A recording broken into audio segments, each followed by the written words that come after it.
Hello and welcome to another edition of the MCDFNL Footy Show, looking back on the latest round of footy action. My name's Yeendy. I'm here with Shane Anwell, the Operations Manager of the MCDFNL.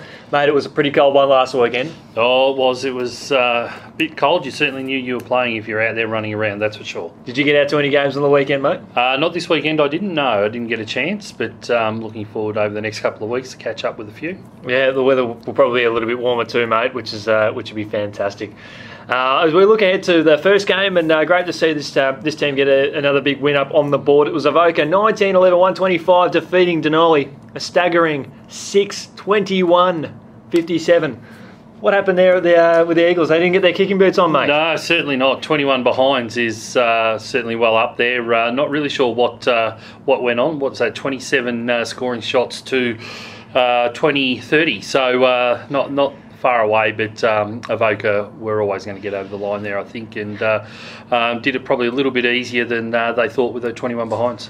Yeah, they certainly did, mate. Going through a couple of figures, Avoca actually trailed at quarter time. It was 3-8 to 4-1, and then Avoca kicked 6-1 to 1-6 in the third term to lead by 44 points, but such was Denali's inaccurate kick in front of goal. They kicked 1 goal 6 in the third term, 1 goal 6 in the final term, and that set up a pretty disappointing loss for them, which is a shame for them because they've shown some pretty positive form in patches this year, the Denali, but they just haven't been able to go on with the job. Yeah, that's right. They're certainly putting together something that they can build on, and it's looking a lot more promising for them than the start of the year. Well, exactly. Yeah, as you said, coming from where they were, that things weren't looking too good for them at all. As we look ahead, the next one, Lexington 14-8-92, defeating Campbell's Creek 10-9-69 by 23 points. And Lexington, big win on the board for them. Yeah, it is. It's a win they have to play finals at the end of the year. They've got to keep winning these games. They're sitting in 8th position at the moment, along with 3 other clubs. They're in there on percentage, but they'll need another couple of wins on the board just to help consolidate that. Yeah, exactly. We're starting to see a bit of a bottleneck down around the top 8.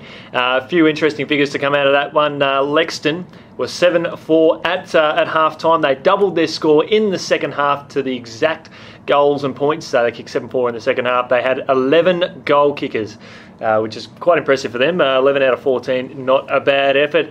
Navarre, we talk about a team who couldn't kick with great accuracy. That was Denali, kicked 6 goals, 21. We had Navarre come out and kick 21 goals, 9, 135 to defeat Talbot, 6-7-43 to register another big win on the board. Yeah, look, they'd be very happy with that win on the weekend. 21 goals, 9 is a nice little score line. 20 goals is always good, and kept Talbot certainly well restricted. So a nice win for them. If the game was set up in the first term, Navarre kicked 7 goals to none in the first term. Cody Driscoll, a lazy effort in front of the big sticks, kicking 12, his best effort for the year, and he's just showing what superstar that he was in his league, mate, because I think he kicked 5 or 6 goals in that game too. Yeah, he was great down at Warrnambool in that interleague, and he's just carried on with it. Good form there by Cody. As we look ahead to the next game, Royal Park 15-5, 95, defeating Newstead 10-11-71. The game was set up in the first term with the Tigers. They kicked 7 goals to 2 to run away big winners by 4 goals. Yeah, certainly. Again, another accurate day from Royal Park. 15 goals, 5. One that I think we all tipped that they were going to get up, although Newstead probably looked at this and thought they were a chance for it, but no, Royal Park on the day. And it was relatively even after quarter time as well. Both teams kicked 8 goals after quarter time. Maryborough Rovers, a big percentage boosting victory over Maldon, 20-17-137 to Maldon 4-4-28.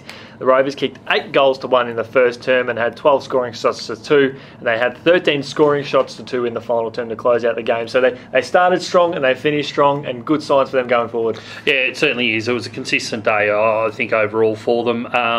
And Maldon, not one that they'll look back on fondly, of course. Look, I think Rovers are going to be one of those clubs that are going to be up there thereabouts, and they'll just keep going with that. They need a little bit of momentum because I know they've got a tough game this week, which we'll talk about later on in the week. Harcourt, what a victory. Probably one of the best of season 2017. They were 10-6-66, defeating Carisbrook 7-5-47. What a contest! Yeah, it was a terrific game. One that Harcourt would be very well pleased with to get a win over the top side. Carisbrook previously undefeated before last Saturday when they got knocked over. Harcourt have set themselves for this year. They've been doing well, and they're certainly liking their prospects to play well into finals. And I think this is going to give them that terrific boost for it come finals when they know they've had a good win over Carisbrook. Well, they had a win the previous week that moved into 4th position. Now, that if you're the Lions, you'd be feeling pretty confident you could beat any team in the comp now, couldn't you? Oh, yeah. Look, the confidence out of that on the weekend is just going to be immeasurable. Yeah, they certainly had an impressive performance. And the beauty with them is that they led at every break. They kicked 4 goals to 1 in the first, and they led by 4 points at second and third three-quarter time before kicking away. Great to see a couple of players stepping up and kicking a few goals there. And another big win that I think is having a lot of tongues wagging because it's making the top 5, top 6 very, very close. We've got Trentham 12-12-84 defeating Natty Bielba 12-10-82. What a win there by the Saints. Yeah, terrific win, 2 points. It's a really good one for Trentham, as we just spoke about with Harcourt playing deep into the finals. Trentham with this win over Natty will take a lot out of it, a lot of confidence as well. They've been going quite well, Trentham. They're sitting up there in 4th position at the moment, and they're looking good to set up for the rest of the year. Yeah, and we talk about the premiership quarter, mate. 6 goals in that third term set up their victory as well, so it's important. Yep, that'll always do it. And Jake Keogh's had a sensational season for the Saints. He kicked 3 goals, and Cameron kicked 4 goals for Natty Bielba. So the last 2 games we've looked at there have been rippers. They're really close ones. Hopefully we see something a bit special in the upcoming round of the MCDFNL. But we'll talk about that later on in the week. Shane, thanks so much for joining us as always. Pleasure, Yeendy.